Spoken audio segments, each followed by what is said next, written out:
Good morning and नमस्कार दोस्तों, स्वागत है आप सभी का आपके अपने YouTube channel GK search engine पर। तो दोस्तों आज है 23 नवंबर और 23 नवंबर से रिलेटेड राजस्थान करंट अफेयर्स के जितने भी इम्पोर्टेंट क्वेश्चन हैं उन सभी को हम इस वीडियो में डिस्कस करने वाले हैं। तो पूरा वीडियो बहुत ध्यान से देखना और वीडियो के एंड में मैं आपसे एक क्वेश्चन पूछूंगा जिसका आंसर आप सभी को कमेंट बॉक्स में देना है। कल के वीडियो में मैंने आपसे एक क्वेश्चन पूछा था जो था भारत में किस राज्य सरकार के द्वारा इंटीग्रेटेड क्लीन एनर्जी पॉलिसी लाई जाएगी। जी हाँ दोस्तों, ये पॉलिसी राजस्थान सरकार लेकर आ रही है, यानी कि सी ऑप्शन यहाँ पर बिल्कुल सही था। जिन दोस्तों ने सी ऑप्शन कमेंट बॉक्स में सही जवाब दिया था उनको हार्दिक शुभकामनाएं। तो राजस्थान सरकार जल्द ही इंटीग्रेटेड क्लीन एनर्जी पॉलिसी 2024 लाएगी, जिससे ऊर्जा के क्षेत्र में कई नए संभावनाएं जैसे पंप भंडारण, हरित हाइड्रोजन, बैटरी भंडारण, जैव ऊर्जा जैसे नवीकरणीय ऊर्जा आदि क्षेत्रों को प्रोत्साहित किया जाएगा। इंटीग्रेटेड क्लीन एनर्जी पॉलिसी 2024 जैसी क्षेत्र में नई नीतियों का शुभारंभ राज्य को इस क्षेत्र में लचीलापन और आत्मनिर्भरता प्राप्त करने की दिशा में आगे बढ़ाएगा। तो चलिए स्टार्ट करते हैं आज के राजस्थान करंट अफेयर्स। पहला क्वेश्चन है, राजस्थान में सरकार के द्वारा जो सरकारी विद्यालयों में राजस्थान सरकार कौन सी कक्षा तक के दृष्टिबाधित छात्रों को ब्रेल लिपि के विशेष स्मार्टफोन दिए जाएंगे। तो राजस्थान में कक्षा 6 से लेकर 12वीं तक के दृष्टिबाधित छात्रों को ब्रेल लिपि के विशेष स्मार्टफोन है वो वितरित किए जाएंगे, यानी कि ए ऑप्शन यहाँ पर बिल्कुल सही है। आइए जानते हैं इम्पोर्टेंट फैक्ट्स।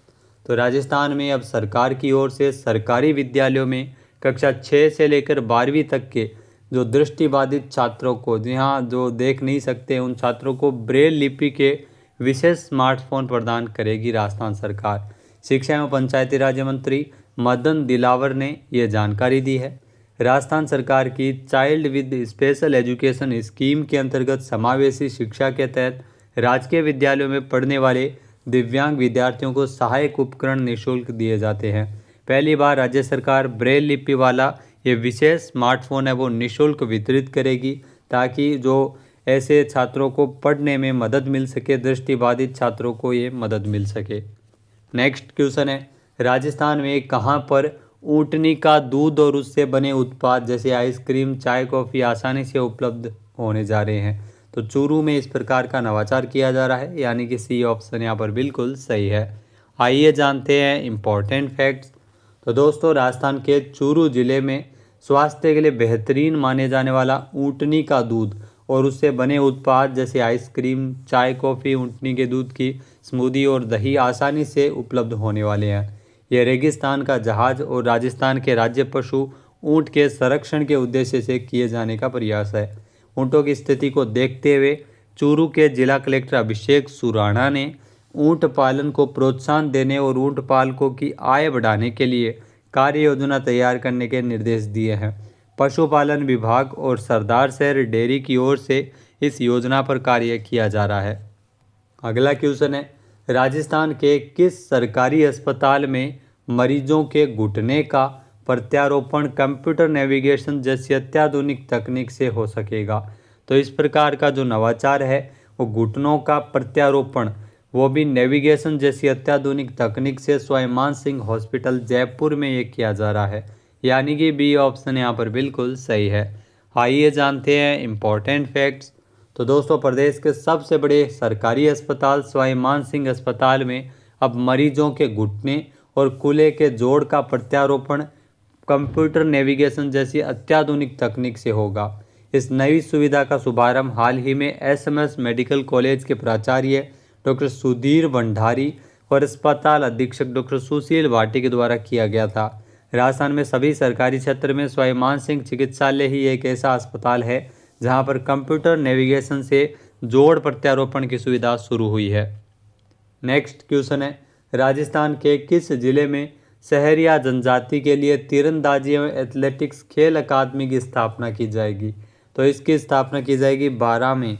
बारां के शाहबाद में ये तीरंदाजी एवं एथलेटिक्स खेल अकादमी की स्थापना होगी शहरिया जनजाति के लिए। शहरिया जनजाति सबसे ज़्यादा आपको पता ही है 12 में पाई जाती है, यानी कि बी ऑप्शन यहाँ पर बिल्कुल सही है। आइए जानते हैं इम्पोर्टेंट फैक्ट्स। तो हाल ही में राजस्थान के 12 जिले में शहरिया जनजाति के लिए तीरंदाजी एवं एथलेटिक्स खेल अकादमी की स्थापना की जाएगी। बजट में इसको लेकर घोषणा हुई थी। 12 शाहबाद में तीरंदाजी एवं एथलेटिक्स खेल अकादमी स्थापित होगी। राजस्थान सरकार के द्वारा हाल ही में अनाउंसमेंट किया गया है। साथ ही 7 नवीन आश्रम छात्रावास, 1 नवीन खेल अकादमी, 3 नवीन आवासीय विद्यालय और 250 नवीन माहबाड़ी केंद्र भी स्वीकृत किए गए हैं इस क्षेत्र में। नेक्स्ट है, हाल ही में 25 से 27 नवंबर तक जेनेवा में व्यापार और मानवाधिकार मंच के 13वें सत्र में राजस्थान से कौन शामिल होगी? तो राजस्थान से इसमें लता सारडा शामिल होगी, यानी कि बी ऑप्शन यहाँ पर बिल्कुल सही है। आइए जानते हैं इम्पोर्टेंट फैक्ट्स। तो राजस्थान हाईकोर्ट की वकील है और विधिवेत्ता लता सारडा।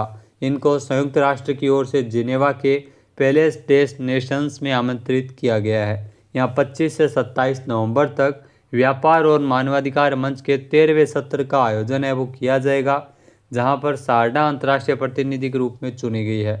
लता सारडा राजस्थान से पहली ऐसी व्यक्ति है जिन्हें अनूठा सम्मान मिला है।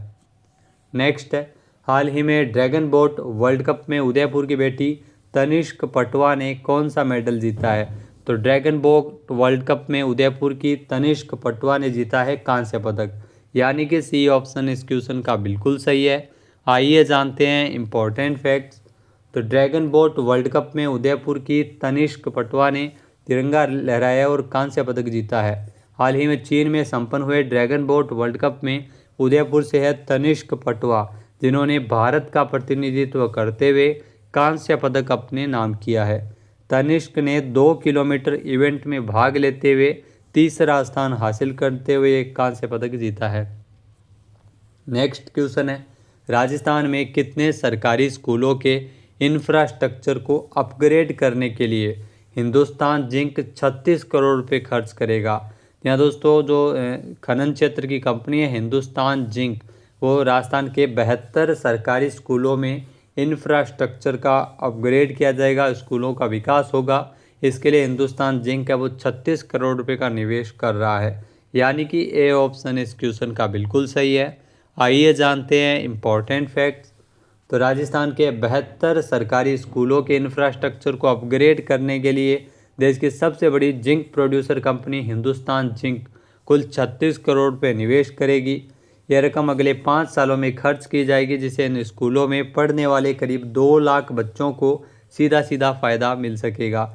इसके संबंध में कंपनी ने राजस्थान सरकार के साथ एक MOU भी हस्ताक्षरित किया है। 6 नवंबर को एजुकेशन प्री समिट के मुताबिक जो राजस्थान में शिक्षा क्षेत्र से जुड़े 28,000 करोड़ रुपए के 507 MOU साइन किए गए।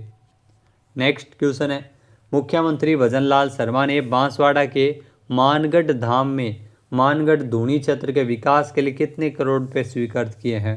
तो इसके लिए 5 करोड़ रुपए की घोषणा हुई थी, यानी कि ए ऑप्शन यहाँ पर बिल्कुल सही है। आइए जानते हैं इम्पोर्टेंट फैक्ट्स। तो राजस्थान के मुख्यमंत्री भजनलाल शर्मा ने बांसवाड़ा के मानगढ़ धाम में मानगढ़ धूनी क्षेत्र के विकास के लिए 5 करोड़ रुपए की घोषणा की है। मानगढ़ धाम में पुलिस चौकी खोलने की भी घोषणा की गई है। जनजातीय क्षेत्र के विकास में उल्लेखनीय कार्य करने के लिए विभिन्न व्यक्तियों व संस्थाओं को आदि रत्न गौरव सम्मान, आदि सेवा गौरव सम्मान तथा आदि ग्रामोत्थान गौरव अवार्ड भी प्रदान किए गए थे। नेक्स्ट क्वेश्चन है, भारत का 27वां नियंत्रक एवं महालेखा परीक्षक यानी CAG किसे नियुक्त किया गया है? जी हाँ दोस्तों, काग यानी CAG के रूप में नियुक्ति की गई है के संजय मूर्ति की, जो आप तस्वीर में देख रहे हैं।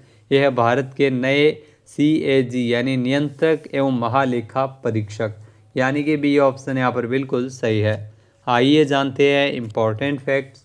तो दोस्तों, केंद्र सरकार के द्वारा के संजय मूर्ति, इनको भारत का 27वां नियंत्रक एवं महालेखा परीक्षक यानी CAG नियुक्त किया गया है। ये गिरीश चंद्र मुर्मू की जगह लेंगे, यानी गिरीश चंद्र मुर्मू इनसे पहले CAG थे, अब उनके बाद में के संजय मूर्ति को नियुक्त किया है।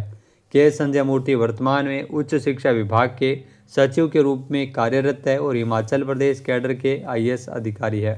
इसके अलावा तत्काल प्रभाव से CAG का पदभार ये संभालेंगे। नेक्स्ट क्वेश्चन है, हाल ही में किस देश ने पानी की कमी के कारण आपातकाल की घोषणा की है? तो ये बहुत ही इंटरेस्टिंग है। पानी की कमी के कारण आपातकाल की घोषणा इक्वाडोर देश के द्वारा की गई है, यानी कि ए ऑप्शन इस क्वेश्चन का बिल्कुल सही है। आइए जानते हैं इम्पोर्टेंट फैक्ट्स। तो हाल ही में दक्षिण अमेरिकी देश इक्वाडोर ने जंगल की आग और पानी की कमी के कारण इक्वाडोर देश में आपातकाल की घोषणा कर दी है। पर्यावरण मंत्रालय द्वारा अनुमोदित आपातकाल की स्थिति 60 दिनों तक रहेगी। इक्वाडोर 6 दशकों में सबसे भयंकर सूखे का सामना कर रहा है। अब बात करते हैं आज के हमारे क्विज के, जिसका आंसर आप सभी को कमेंट बॉक्स में देना है। तो आज का क्विज है, राजस्थान में भीलवाड़ा की अद्विका शर्मा ने राष्ट्रीय बैडमिंटन प्रतियोगिता में कौन सा मेडल जीता है। एक बार फिर से सुनिएगा, राजस्थान में भीलवाड़ा की अद्विका शर्मा ने राष्ट्रीय बैडमिंटन प्रतियोगिता में कौन सा मेडल जीता है। सही आंसर आपको कमेंट बॉक्स में देना है। और अगर ये वीडियो आपको पसंद आए तो इसे आप लाइक और शेयर करना बिल्कुल ना भूलिएगा। चैनल पे नए जुड़े हो, सब्सक्राइब नहीं किया है तो भी सब्सक्राइब बटन पे क्लिक करें। GK search engine Telegram channel आप जरूर ज्वाइन कीजिए, जहां पर आपको सारी PDF एक साथ मिल जाती है। क्वेश्चन का आंसर आप वोट करके भी कर सकते हैं। वीडियो देखने के लिए धन्यवाद। जय हिंद, जय भारत, जय राजस्थान।